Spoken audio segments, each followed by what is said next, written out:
What's happening? Check, make sure I turn the reverb off and shit, 'cause I often forget. I'm not down. It's just, I am, but I'll get to it. Hang on a second. There we go. Check one. There we go. Bring this up a little bit more. There we go. So, the Spravato treatments are going well. Like, I've packaged up the last, 25 years and put them away. Like how I woke up into today. But now I have to put in and deal with what that means to wake up into today. And what that means is to wake up at 48, single, very lonely, and not a lot of people to talk to, really. And when my doctor was, asking what I wanted to get out of this treatment, what I was hoping to get by the end, and I was like, "You mean when I'm better?" And she's like, "Yeah." I'm like, "There is no better. Just dealing with this." And she's like, "Well, I was like, I just, there's." So, I appreciate people saying, whatever. I haven't closed the door to it. It's not impossible, but, it's damn near impossible because I'm 48. I'm a very weird person intellectually. People get around me and they put undue pressure on themselves to do things and then act like I put it on them to be that way all the time. I feel like I have to. Am I doing something? And it's only then that they go that they've already got a big healthy resentment against me. That, no, I didn't do anything to make you feel that way. You just felt that way, maybe because you felt outshined by me, I don't know.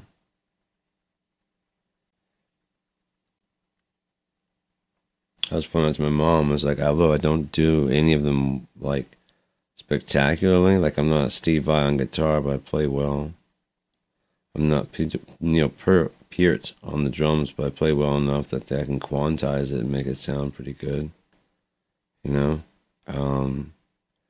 I'm a good enough bass player to whatever. I'm a good enough singer to get the job done, but it's all just in the end just a pile of fucking shit because my mixing skills suck. I'm not a great bass player. I'm not a great drummer. I'm not, but I've got to build myself up so that I can actually do it. So I have something to present to other people. So maybe someone wants to jam. But the only thing I don't ever get is oh, that's pretty cool, man. We gotta jam out sometime. It's usually oh, the bass needs to be mixed better.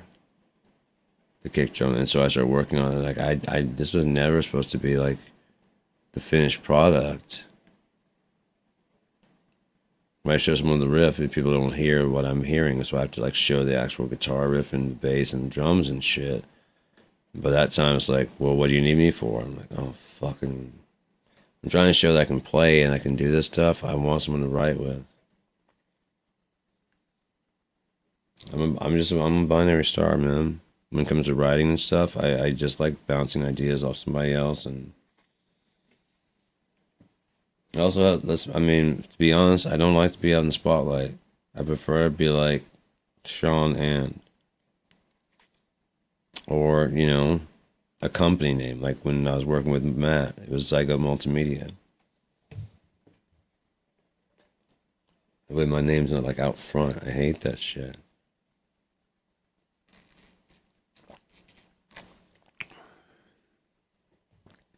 And every fucking band wants me to be the lead singer, which I've seen lead singers that have the ego to handle it. They just kind of just keep soaking in and soaking in. You can see the other band members getting more and more upset. What no matter what. Because on top of that, they're getting magazine covers. Sometimes without the other band, without the rest of the band. That's if they're the whole band by themselves, and they're probably getting that shit in their ear, especially how much, depending on how much they're wanted by the public. Especially if they're an attractive person. You don't need the rest of the band. You could go solo. We could get any kind of musician to work with you. You have such an incredible voice that, blah, blah, blah. And if you're an egomaniac, then there's no one to split the money with also. Yeah, the band does kind of run, basically. I mean, they weren't doing nothing until they started singing for the band. Because honestly, bands usually, until they get a really great... Look at Stone Temple Pilots. Only difference is Scott Weiland's dead. Why aren't they cranking out fucking great music right now? Are they no longer great musicians? Oh, no one's really listening to music. They kind of were listening for Scott. Chris Novoselic. Dave Grohl, still alive. Rest of Soundgarden, still alive. Alice in Chains is still going because Jerry Cantrell wrote most of the stuff.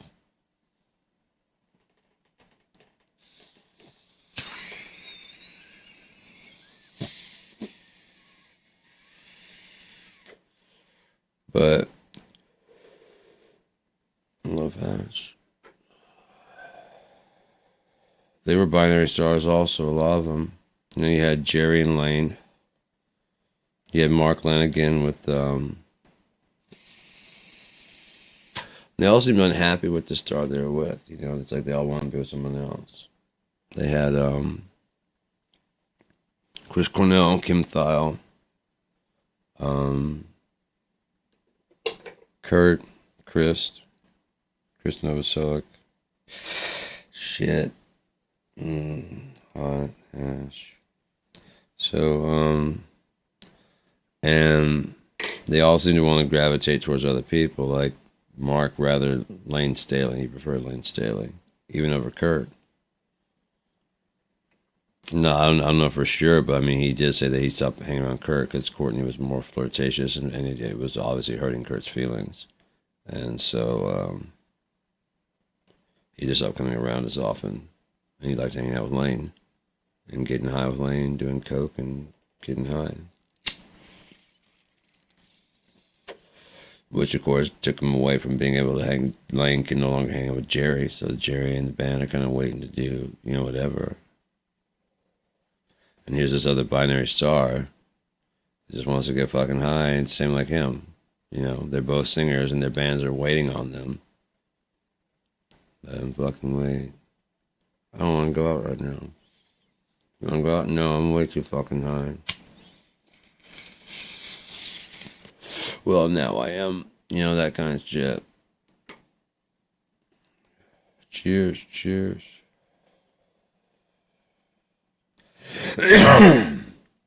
Mark was selling crack. If Lane was buying, it was like a fucking working relationship, Very well working relationship. Heroin, all that shit. But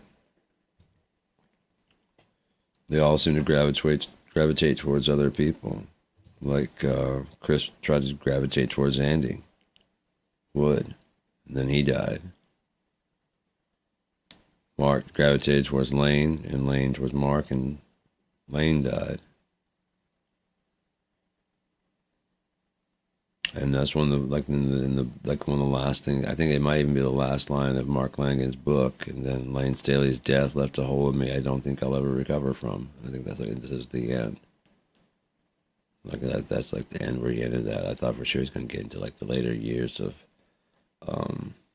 last album of Screaming Trees and Mad Season. Well, he did get into Mad Season, but some of his solo albums. Maybe he's gonna wait on that for the next book, but that never happened.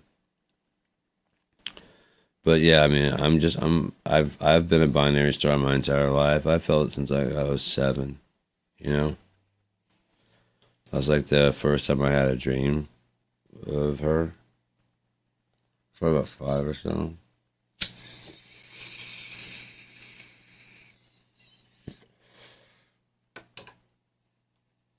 you know, and that's just kind of been, I don't know. It's just, it was such a, I was so young, it was so vivid, so real, it just always stayed with me. And,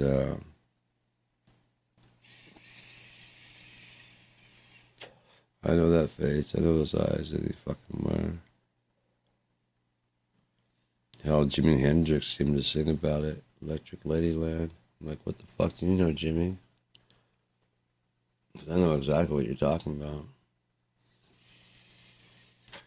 I got my dad on that one time. I think I said that already. I came back from Michigan, and it's like, I was like, it's like Jimi Hendrix said, it's like, have you been experienced? And of course, my dad's on mescaline and stuff. He's like, yes, I told that. I'm like, no, listen to what he said, not necessarily stoned, but beautiful. Well, yeah, I had, of course, dude, you don't even know what that means. You don't even know what that means. Shut the fuck up. Just a second ago, you thought I was trying to say that you're getting high. No, not necessarily stoned, but beautiful. Well, I have. I know exactly what the fuck he's talking about. And that's what's really fucked up, is I know what a lot of these people are fucking. Some of this outlandish, crazy shit makes a lot of actual sense through the right lens. It's like almost like a journal. But I mean, a lot of them are supposed to land that way, but when people started thinking I was having problems, I was asked to go see a psychologist, not a psychiatrist, and they slapped down this very rudimentary definition of schizophrenia in front of me, like hearing voices and stuff like that, and hearing titles and hearing things in songs that you think are towards you.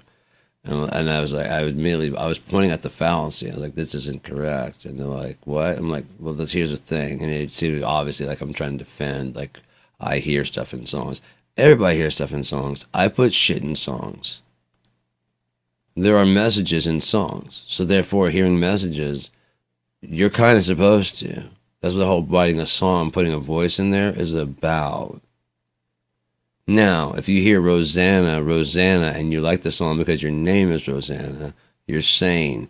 If you think it's about you and your last name is not Arquette, you are treading the lines of something being wrong with you. If you start telling people the song's about you with sincerity, if you're joking,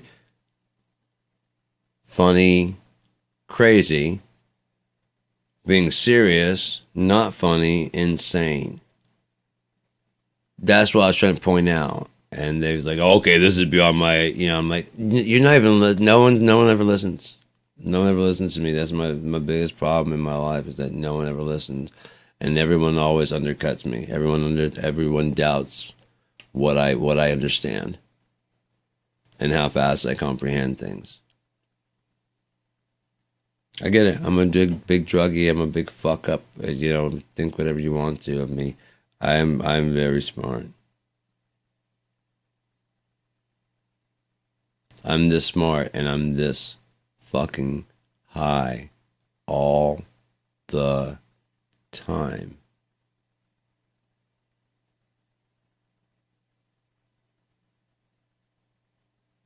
All the time.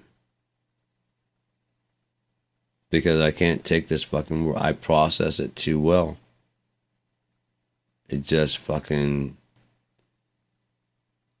as I said, I honestly believe that ketamine helps, and I'll probably have to continue to do it probably for the rest of my life, because there's too many 1 + 1s out there that are totaling 3, 2 + 2s that are totaling 5, and everyone is okay with that because that's the way it is. And I'm not okay with that, because I came in later on the system, and I'm saying there's no reason why we can't change the system to make everything make sense and move things around and everything work out. There's no reason why we cannot do that. And then the reply is always something about some fucking money, and I want to fucking punch somebody in the fucking face, because I'm sick of hearing about fucking money. Whatever happened to where there's a will, there's a fucking way? Well, we got the willpower, and if you just will stop fucking asking about fucking money. I will be out there helping, free of charge. We will be helping everybody, and then we'll also find a way for you to like make money off the rich people instead of trying to make off the fucking poor people. I was telling my mom, if I were a city planner, I would demand that for every like 2 buildings you put up, like for like housing, you have to put up one of inexpensive housing. It doesn't have to be in the same area. If it's easier for you to put like one of the houses is low income than whatever, but you guys have a big NIMBY, not in my backyard. So you don't want any of the poor people near. That's why I pay this extra money, is to get away from the poor people. But if we started giving the poor people like some fucking respect, I mean, have you ever seen like one of those homeless people like get like a haircut and shit like that, and then like get a set of clothes? They don't look so fucked up anymore. They look like human beings again, and it's kind of harder to shit on them. It's hard to see them with all the fucking hair, but I mean, you don't have really access to like mirrors and razors and all that shit out there. Those are amenities for inside the house, which they don't have. So how are they gonna? Fuck, dude.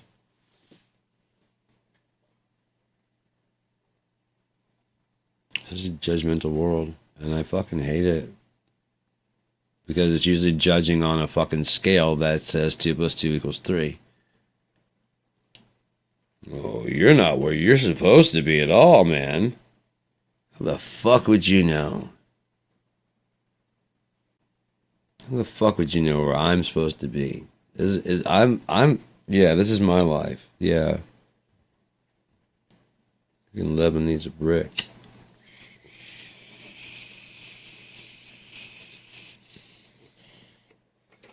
So, yeah, it's just, like I said, and there's people kind of like trying to be like, oh, it's not too late. It's just like my mom was saying, well, you might. I'm like, yeah, it might. But, you know, again, the chances of someone wants to put up with someone wants to stay up all fucking night and bang some fucking drums, who fucking, you know, I play my guitars, I play, you know, I mean, I do shit. Yeah, I mean, there's a lot of good shit to me. Like, I cook and I clean and I do whatever. Like, if you had your own place, like, I'm going to go hang at my place for, like, you know, the next day and a half, and then I'll come over and hang out for 2 days. That's the kind of thing it'd have to be. And I mean, definitely not looking at being anybody's fucking dad. I couldn't, and the reason is I couldn't be dad to my kids, so I'm not going to be pretend dad to somebody else's kids. I miss my chance to be, you know, I'm not going to get a dog to pretend it's my kid. My chance to raise my kid was taken from me, so that's just gone. So I'm not going to be pretend dad to someone else's kids. Because, I mean, that'd be a shitty thing to do to my kids. Be the dad that I, you know, wish I could have been for them.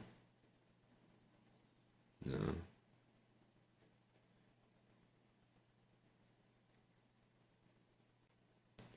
Again, it's tied up. It's in the past, and now, like I said, it's one of the hardest ones to do through. And maybe I might have to do like a little bit extra, maybe you know, another nostril of ketamine. But it just, I will be out here, and I will die alone.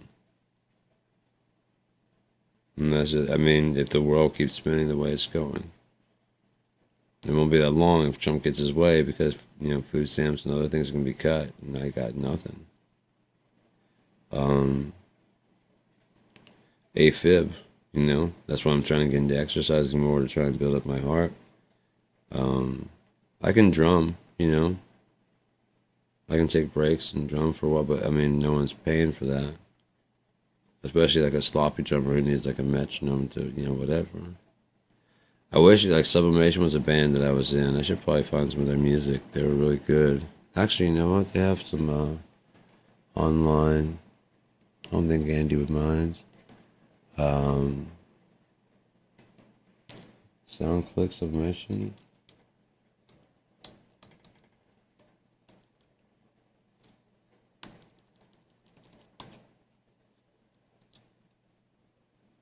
But yeah, I was playing drums for them, and I I really wasn't all that good of a drummer at all. And there we are. Far Star Road, I really like that one.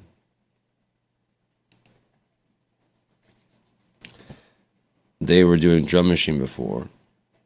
And well, I guess they wanted to have the feel of and the look of a full band. And so they kept on trying to run the drum machine, and it's metronome, it's metronome.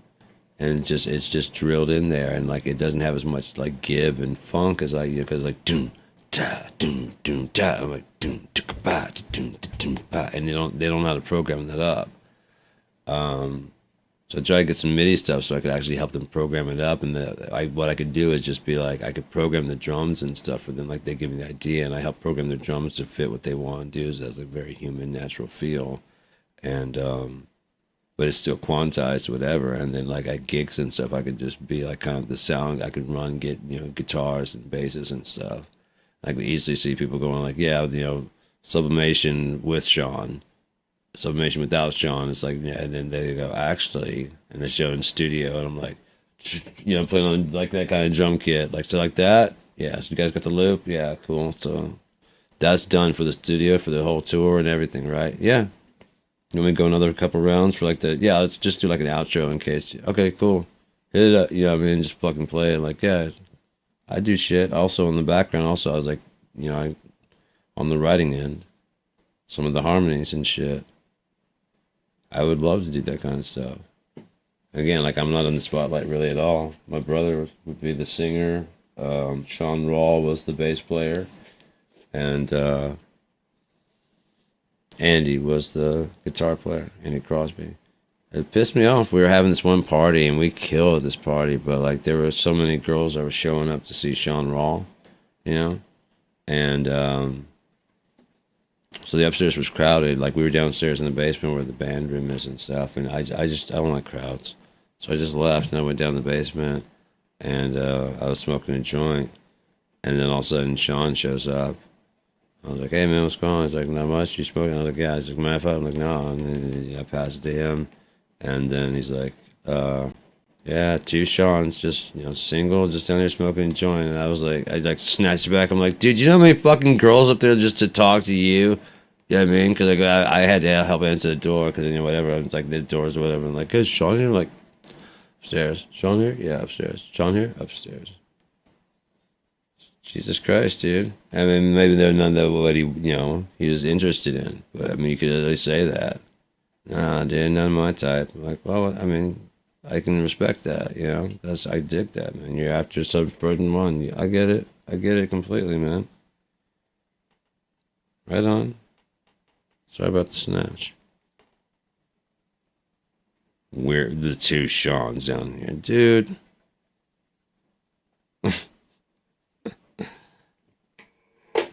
All right, ladies, man.